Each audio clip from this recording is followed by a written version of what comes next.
Hello, everybody, and welcome to the Telia Esports Series Finland Upper Bracket semi-finals. My name is Aldar.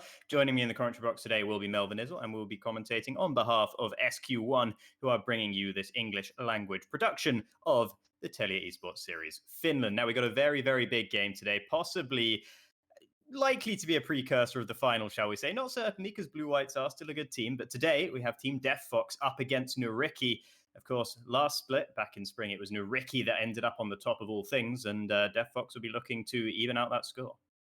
Only three teams left in the tournament at this point. The Blue Whites team, as you mentioned, are lurking, waiting to see which team they will be able to take in the losers finals out of this matchup. And most importantly for these two teams, the winner immediately will qualify for those Telia Esports Masters spots because they will be guaranteed top two.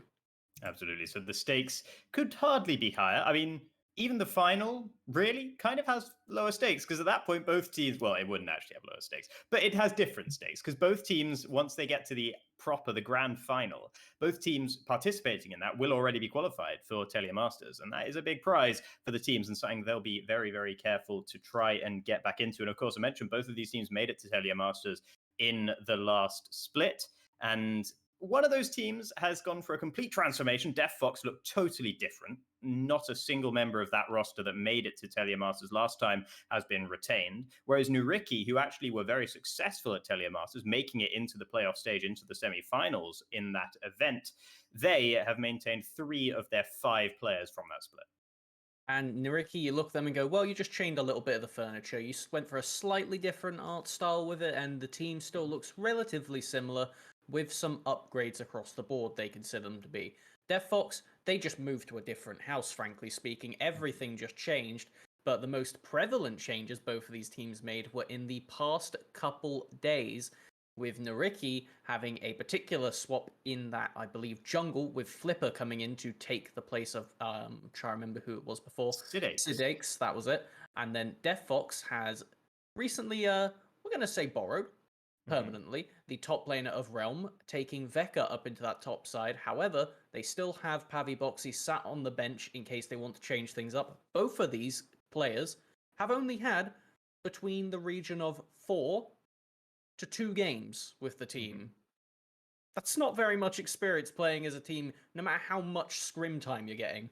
Yeah, and even if you're getting a whole lot of screen time, it's 10 days that they've been part of these outfits. So, yeah, you can see that's going to be maybe a potentially something to watch out for here. How well these new players, Flipper and Veka, how well they are gelling with their respective teams as we are now into the pick and ban phase, and already Illusion and Ziggs have taken off the board.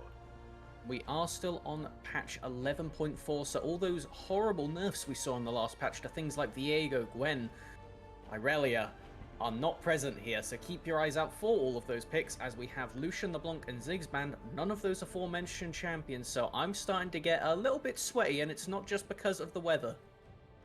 Indeed. And that LeBlanc ban, by the way, targeted squarely at Dragane, of course, the mid laner for DeftFox. Dragane, I believe, played that twice already in the playoffs of Telia Esports Series Finland, I do believe. So taking that one off the board, it makes an awful lot of sense. We're going to see the Tristana and the Irelia along with the Viego as the final bans there. So Irelia, Viego, in the end, DeftFox did sort of cave and have to ban out their champions as they are on red side. Leave Xinjiao open, that's picked up. Still got Gwen on the table, and realistically, the change that we saw for DeftFox picking up Veka in the top side with the instant Gwen Thresh lock-ins is previously they had Paviboxy up there, who was a weak side player. They would just solely play through bot lane, which is a good decision, by the way. Namex and Hop Hop Jr. are absolutely insane players, but now, by adding Veka to the team, they have another carry avenue. Picking this up with a Triflex Gwen gives them a lot of answers. We'll have to see how Nyyrikki try and handle it.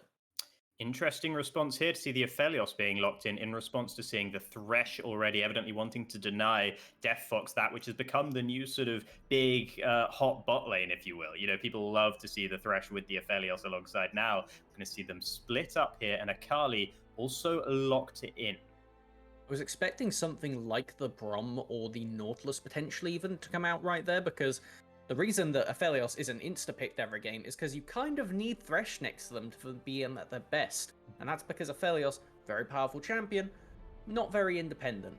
Thresh pretty much covers all of their weaknesses, and now we get a different hyper carry of the Jinx locked in for DeftFox. Yeah, and you talk about the Thresh and the Aphelios, right? And the reason Thresh is so good for Aphelios is helps with that safety. Aphelios, not a mobile champion, struggles to get out of situations. Jinx, exactly the same issues. So to have that Thresh in the back pocket is just as good for a Jinx as it would be for an Aphelios. It just so happens that Aphelios tends to be a bit higher priority at the moment. So seeing that Jinx locked in makes an awful lot of sense. And it's interesting that Nyyrikki was so desperate to get rid of that Aphelios to take put Azitor on perhaps a suboptimal Aphelios to make sure that Namex didn't get the optimal Aphelios, so to speak. I can understand the logic behind it just because of how disgusting this bot lane can be. You can even notice with the Tristana banned out as well, that is because if you give this player Tristana, we have watched them 1v9 games, even doing it as their last one of the split. We're taking a look at some of the match histories, and it looked abysmal from everybody on the team short of this ADC. They can 1v9 given resources, and they have some tools to do it. Following up with the bans, we have got Lulu, another Aphelios pairing taken off the table, and the Sylas. Yeah, Silas going, and then we will see Volibear as well as the Brom to make up the 4 final bans here. Anything that stands out to you that's still open that you're expecting to see picked up right now?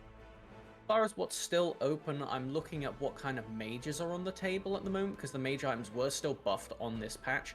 And right now you do have the Gwen, but that's not exactly what you usually fish for when you want a good AP profile. I'm hoping for an early ganking jungler. Something could be the Trundle will do. Not exactly what I was thinking, but is still decent.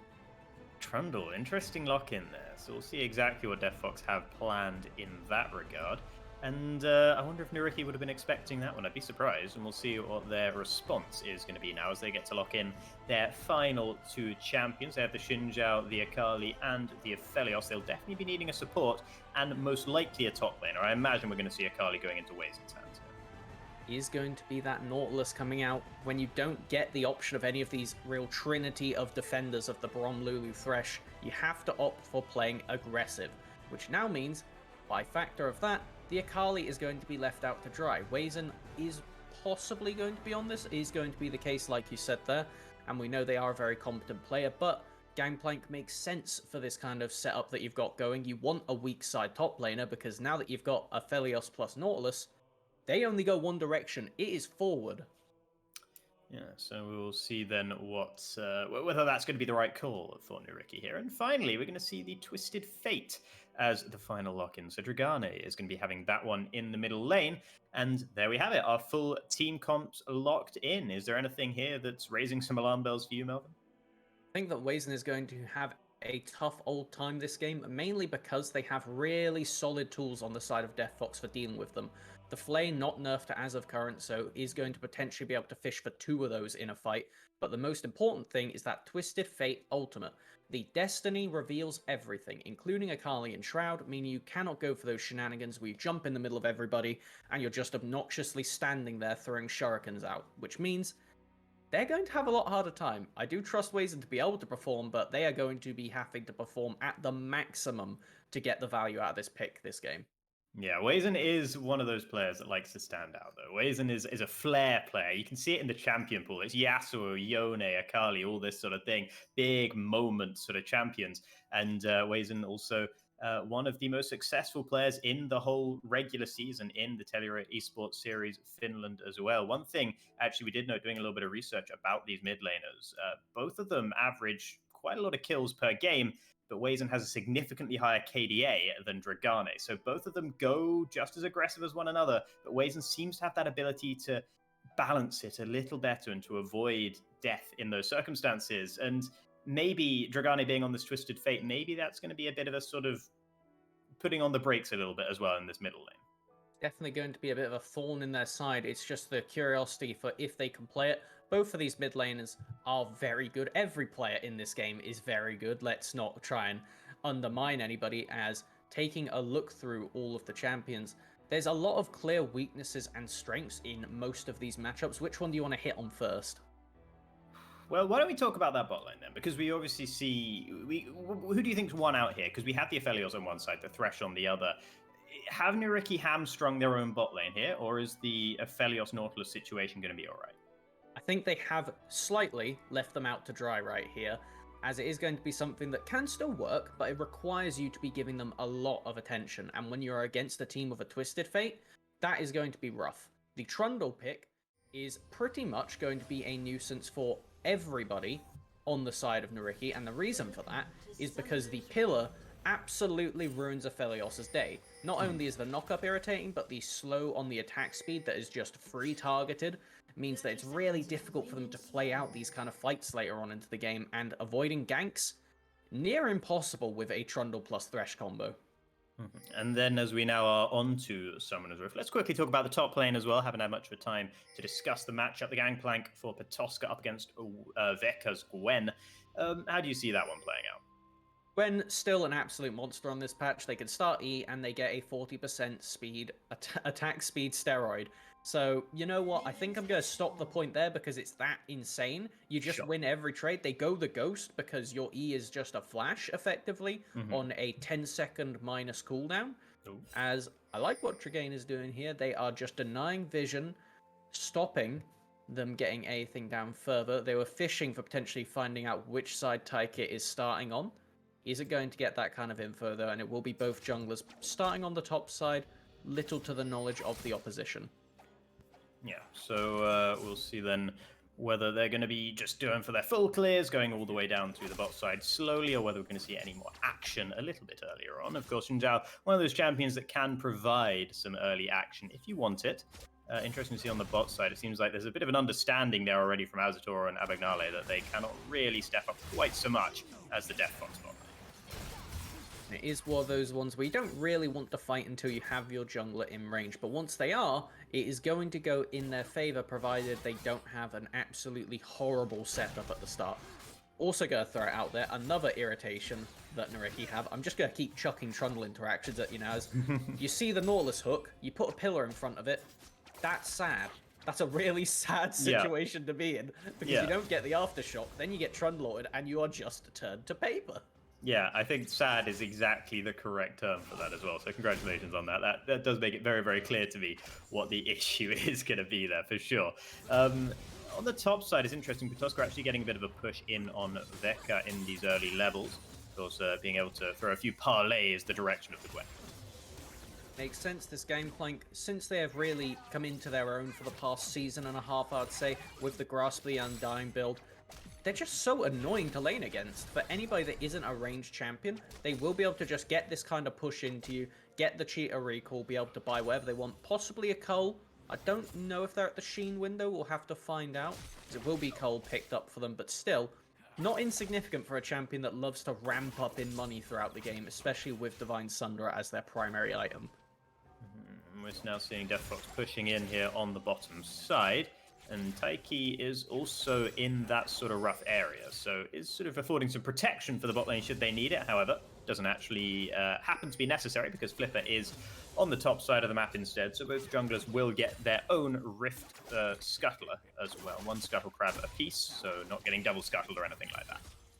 I would say most interestingly for these jungle routes, both of them saying no to the Krugs, just looking for trying to be on the map and be proactive. It will be a bit of attention to mid, but now Veka is the one who is about to get ganked.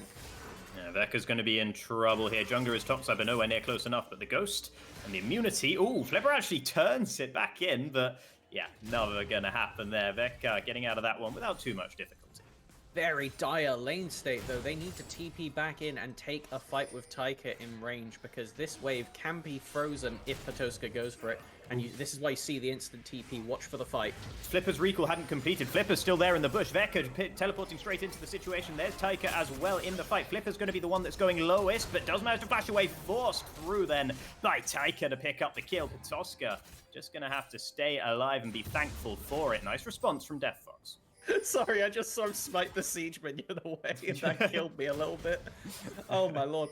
Has this wave even crashed? I think it's about to crash, but it's still a potential freeze right there if they opt for it. As speaking of the freeze, Dragonite in the mid lane has been a real nuisance to this Akali, not letting the wave crash in themselves, and it's just going to keep holding it in this really awkward spot where you have to walk out of safety as Akali to really contest for any minions.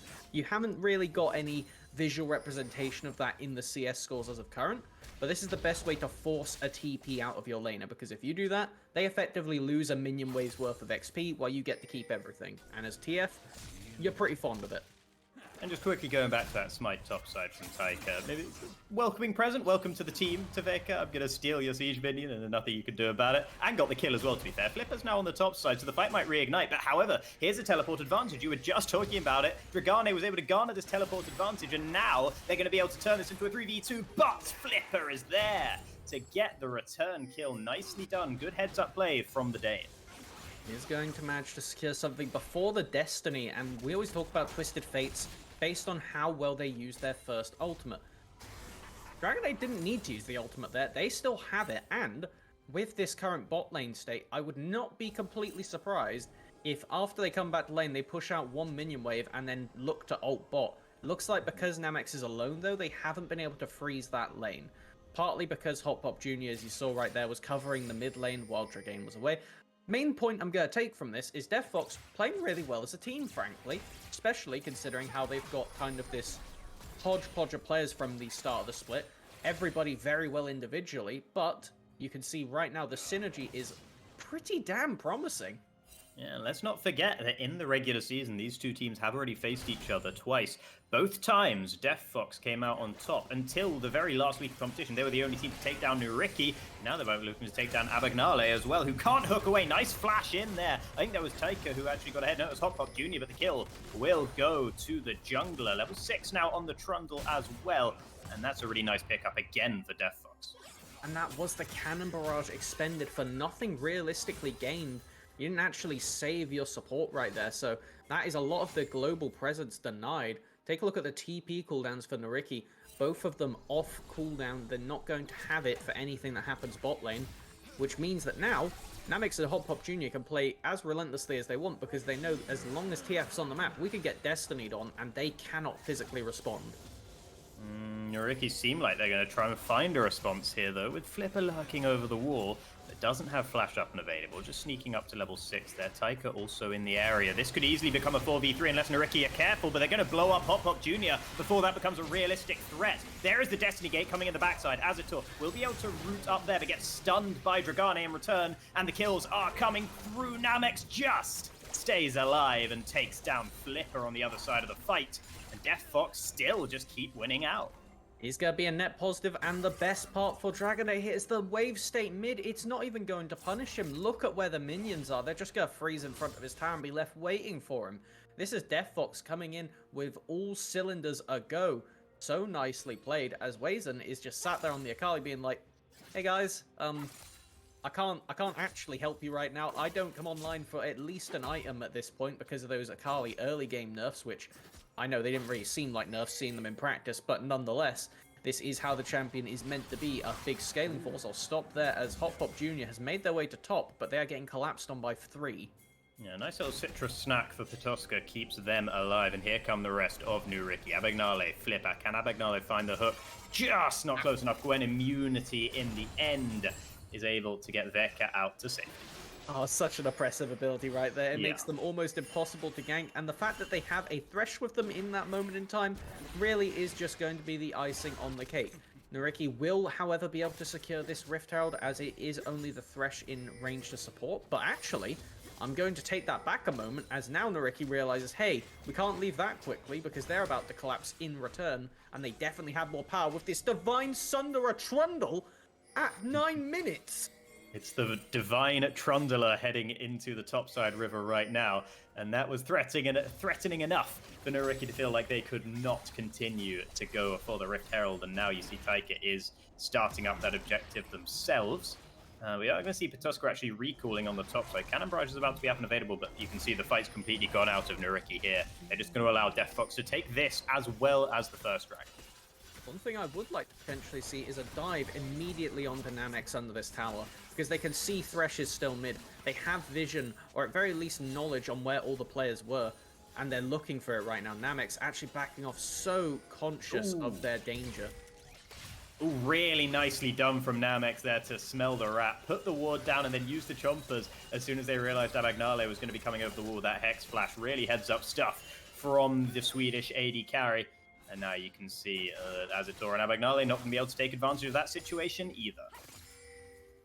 I have to say, DeftFox, DeftFox playing on another level. Wow. I can't even think of a joke to go of that one, if I'm being completely honest with you. It was just as it is, but I will stop there. Patoska is also going to be stopped here by Veka and Tokyo as well in that fight. Another kill goes down on the top side. That's the first death actually for Patoska, but that's going to be the turret falling as well. Oh, that's a bad death right there. That is a lot of gold that is going to be lost, and it's going to deny any chance at looking for this bot lane first blood tower for the team. They may not even have to use Rift Herald. They should, just to keep the tempo up, but it looks like they're actually going to try and keep this gang. They might lose out this white gun.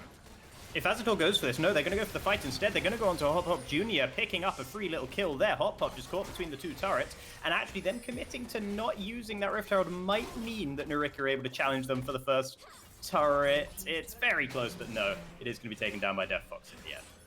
Few seconds in it right there, but recognizing that, hey, we can still use this to crack open bot lane and get Namix back in the game, because it's not the fact that they're losing lane, it's just the fact that they're being pushed out of lane, and due to the map presence Hop Hop Jr. and Abigail have had this game, it's meant that they've been really the loser in it.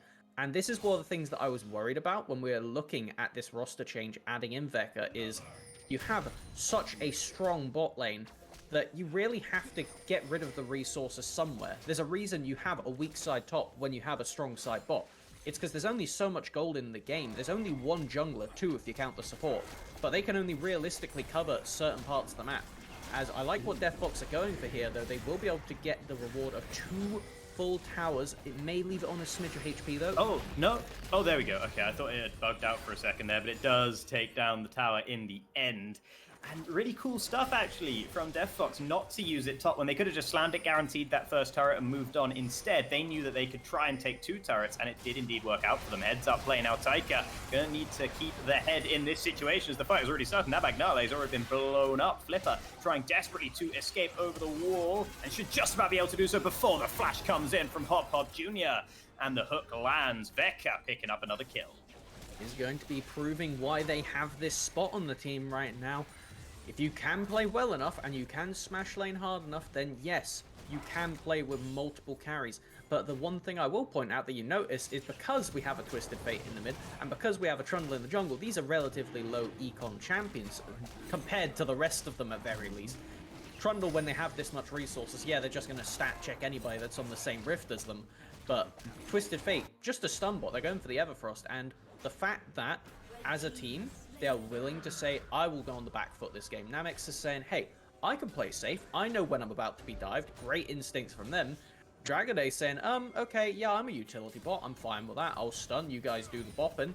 And this team is just looking so cohesive. It makes me wonder, is this just first game jitters for Nyyrikki?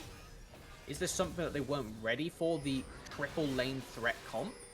Because it's something that they are going to need to adapt to if they're going to be able to take back this series. Yeah, and it's a scary early game to come up against as well, because there's a lot that needs fixing between this game and the next for Nyyrikki here. If DeftFox are going to be able to make this a replicable performance, then Nyyrikki are going to really struggle. You have to imagine there's going to have to be a lot of mental fortitude, a major reset that occurs.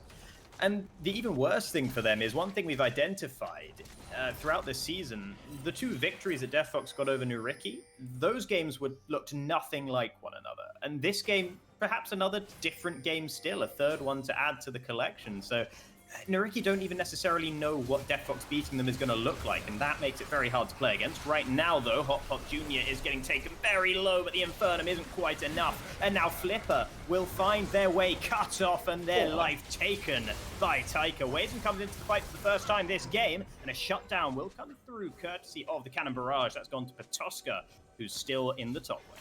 That is definitely one way back in the game, is you do have plenty of carries yourself. It's just the fact they're working on a fair bit lower resources at the current moment.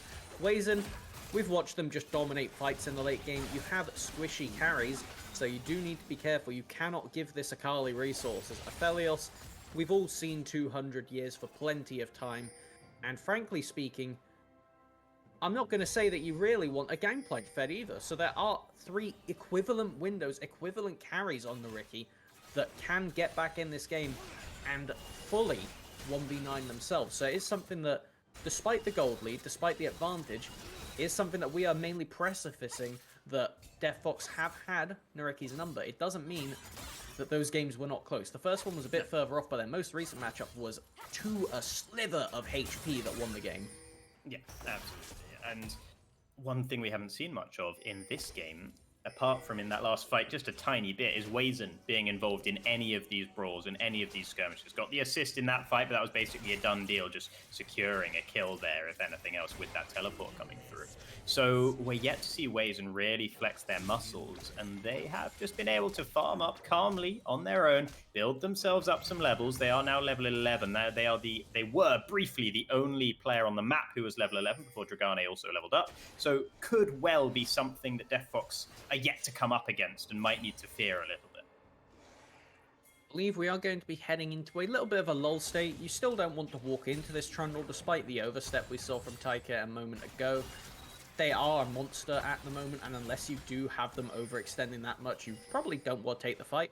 We do have a Mountain Rift, most importantly to say, and just taking a skim through some of the champions, this is really good for Gangplank, because the fact that you now have to funnel into more choke points around objectives walking through the jungle gives them a lot better Baron and Barrel combos with the ultimate as well. Makes it a lot more proactive of a zoner compared to normal, where you could space out and take different routes into objectives. Looking at the score lines that these players have at the moment, seeing as we're in a bit of a lull state here, we may as well start to get a little bit more off topic.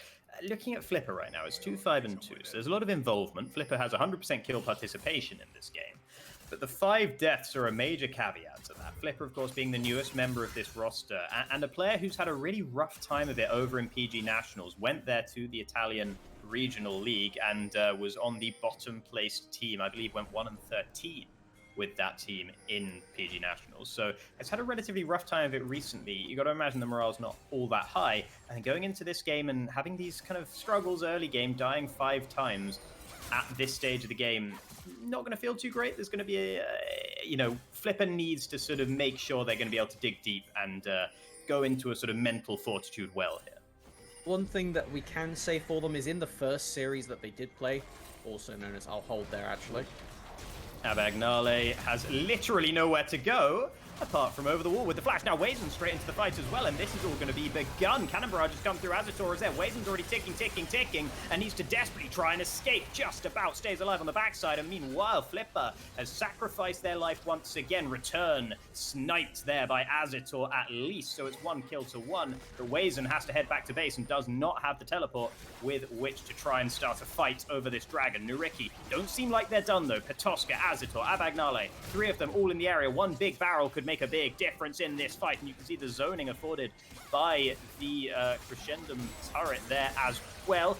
Now we are going to see DeftFox getting onto the dragon itself. It's a careful dragon dance, back and forth from both of these teams right now. Depth charge is used. Abagnale goes low. Petoska might have just overstepped a little bit. Veka forces him to flash out of the situation. Azator free hitting on the side though, and Namex has already taken down Abagnale. Azator stays alive. The shutdown comes through, and a second kill as well. And with that, Nyyrikki just about stave it off for long enough that they can bring Wazen back and secure the dragon. So nicely done for Nyyrikki, actually stalling for a full-on 200 years right there. In the 3v4, using the range advantage that Calibrum gun that Aphelios has to really zone off, combined with the Gangplank. And frankly, I don't think Abagnale got to do much there purely because they're against Trundle, but they at very least did what they needed to do to facilitate. I feel like I've seen this before. Uh-oh, Hop has been caught in exactly this part of the map before, and Azator goes on a killing spree there, despite Namex's best efforts. Very uncharacteristic, getting picked off not only once, but twice in the same position.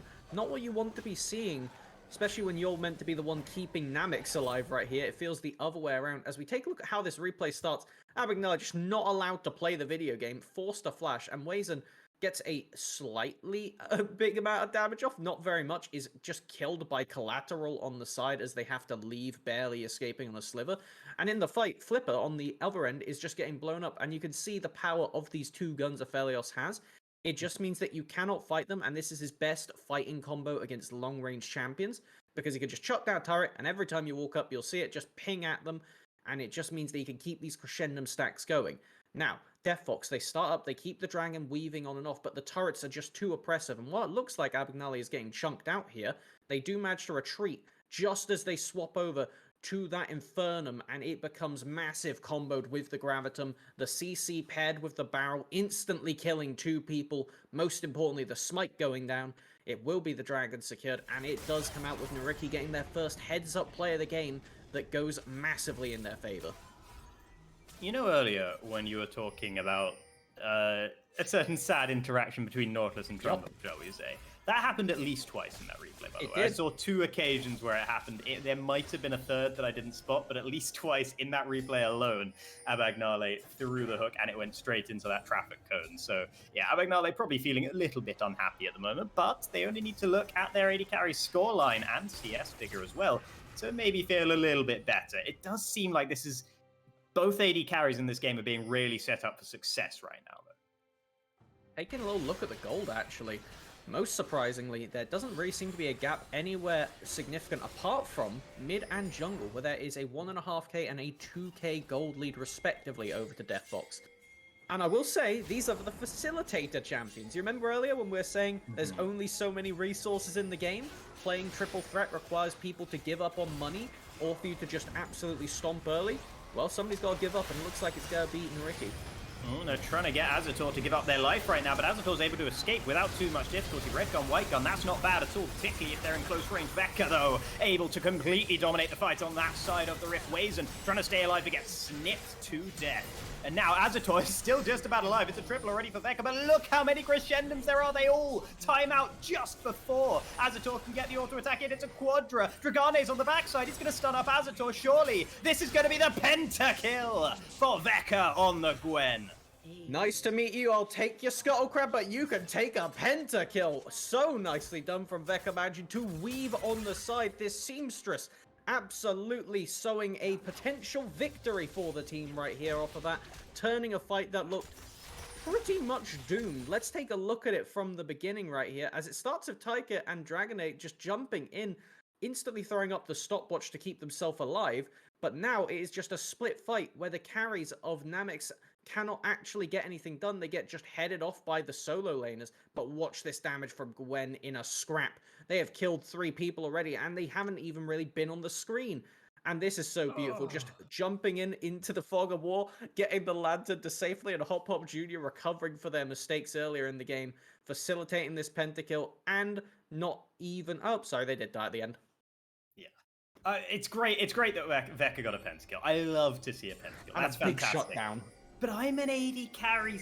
I'm an AD carry in my heart, and watching all of those crescendums time out just at the very split second that Aztor went for the auto made my heart burn just a little bit here. We'll talk about that in a moment though, because Vecca has made a sextuple kill, make it 7 in a row for Vecca, who now will be forced to use the stopwatch on the backside of the fight. Flipper going to be hooked in. Vecca might be able to pick up another triple, and it does actually. I don't know how, but that was another kill for Vecca, even though it looked very much like Taika just took a chunk out of Flipper in that scenario. Wazen's able to escape on the top side, but that is an octa-kill, technically, for Vecca. You know, I think I'll allow it, because they are going to secure the Baron off of this one, but what we do see on the map right now is Dragonade is coming down to just try and zone this mountain. You cannot give this away, because you want to keep the tempo of being able to go for that full-on soul point. They are being chased, but look, this could become a non-kill. 1, 2 barrels coming through, but Vecca is there. And it is 9 kills in a row in this game have just been picked up by Vecca. That is definitely a way to recover from a slightly slumped mid-game where it looked like you were throwing away a bit too many resources.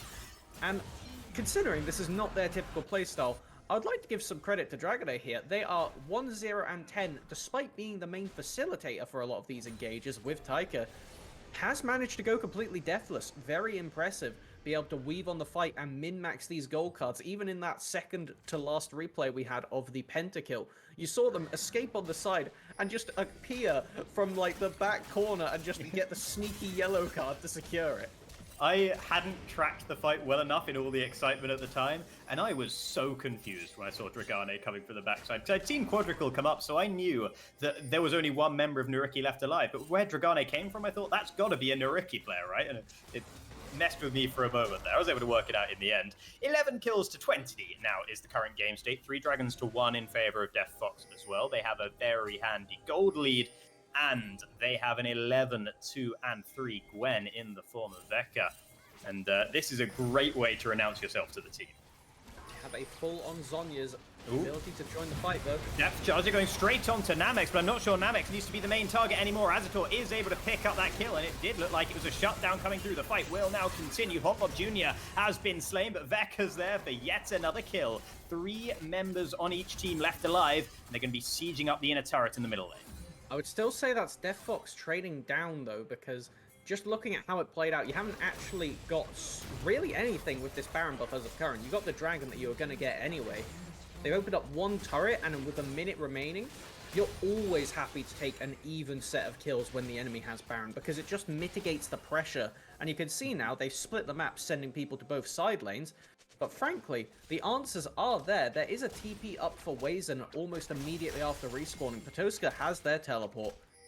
Curious to see where they actually send the resources right now, as Dragonite, again, just playing so well as the weak side, recognizing, hey, we don't know where they are right now. They could collapse on me or Vecca. Let's both of us just push in the waves, get out of here, reset on the map, and try and get a good position for this objective stalemate that's going to happen in about 2.5 minutes. Dragane is so focused on utility right now that despite having a 10-stack Dark Seal, they opted to complete the rapid fire cannon instead of going for the Medjais. That's all I'm going to say. I'm completing the Medjais in that scenario. It's exactly what Vecca did, but I think maybe Vecca has a bit more of an excuse to be fair.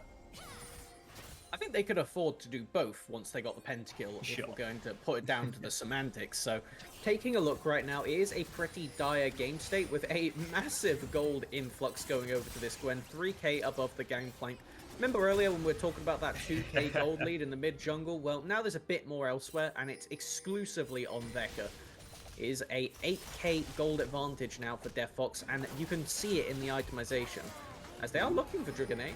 Dragane might have been caught out in this circumstance, will be able to delay one. The flash comes through just in time, and here comes the teleport onto the backside. Is that going to be Vecca? It has to be. Immediate Zhonya's. That's going to delay so much time. Still in the circle of immunity as well, and Vecca still has so much HP in this circumstance. Tearing up the fight, gets shut down in the end by Patoska. Flipper trying to escape with the wild cards will end his life for the 9th time this game. It's a double for Dragane. Dragane, your time has come to shine. With only a couple of members left running away for Nyyrikki, DeftFox will turn back to the middle lane. And it's one of those few times that you can see a trade where 1 person dies and 2 on the other team, and you could say it was worth for the team that lost 2 people. Because the gold influx onto this gangplank is massive. As soon as they get to cash that in right here, you can see they're going to be edging over to their 3rd item now before this dragon. A very important influx, I must say. I'm curious to see if they just go for the chainsaw that they are looking to complete into. We'll find out as soon as they hit the fountain, as they got a bit more money than they are imagining they were going to be walking back to base with this time. Yeah, we'll see now. Oh, what's there going to be? A bit of decision-making going on here. Patoska? Oh, it's only going to be... Wait, didn't do anything. He bought a corrupting potion. No, he refunded the...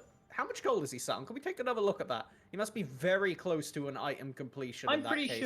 I'm pretty sure he just picked up a corrupting potion. He sold it at the start to check his gold, and then undid it. Hold on, TP coming in right now on the flank. Oh, that's going to be Dragane. They're going to look for Azator in this circumstance. Azator is in a very, very bad spot. The pillar is right there as well. Azator just staying alive through it with the Sever, and will be forced to use a stopwatch at the end. And that is going to guarantee the death of the AD carry. Has it bought enough time, though, here? Because DeftFox is still in the fight. Waves and trying to desperately do something. They're getting shut down. It is another 3 kills for Vecca and 2 for Namex as they ace Nyyrikki. And that should be the game right here. You have a Jinx, an open base, frankly speaking. You got minions on the way. Trundle can tank this tower. And in a flash, DeftFox just end the game. Oh, would you look at that? I mean, it was definitely coming. I wasn't necessarily expecting it to be coming that soon, but DeftFox continuously outfighting Nyyrikki in the game. They get onto the Nexus turrets now, taking these down. No nonsense as they turn the focus towards the Nexus and take game 1 of the upper bracket semi-final. And we have to say, looking at that game for Nyyrikki, it's a familiar spot. In their previous series against Blue Whites, with this full roster, they did lose the first game in pretty dramatic fashion. I would say they put up more of a fight here than they did there, but now they've got to try and repeat their performance by getting that reverse sweep with 2 consecutive victories. They haven't been able to take down DeftFox this entire split as of current. Question is, will they be able to figure out what's really going wrong? Because I would say out of the 3 losses they've had, Not a single similarity has been present between them. Yeah, but with the nature of this one, obviously it wasn't necessarily a factor in the other ones. Do you ban Gwen? Do you ban Gwen for next game? Hmm. It's definitely something that now you have to worry about in the pick ban that was really not on the table that you were thinking about before. Looking at Paviboxy's pool, they had things like the set, these utility weak side carries, the Scion, things like that that did their job. Now, the fact that you have to constantly be aware of, could just look at Aurelia in that top lane. Curious to see who's on the blue side for the next game because that is an ever-present pick that we need to be keeping our eyes on. Absolutely. And big shout out to Veka for the performance as well. Coming into this team only 10 days ago, getting a pentakill, and the total amount of kills I'm gonna say I think was 15. It was a lot. It was It was around double 15. digits. It was easily double digits. It was 15 or maybe 16, I think. But either way, fantastic performance from Veka and from the rest of DeftFox as well. And we'll be back in a few minutes to work out whether Nyyrikki are going to be able to punch back or not in this best of 3 series. Don't go anywhere, because we'll be back very shortly.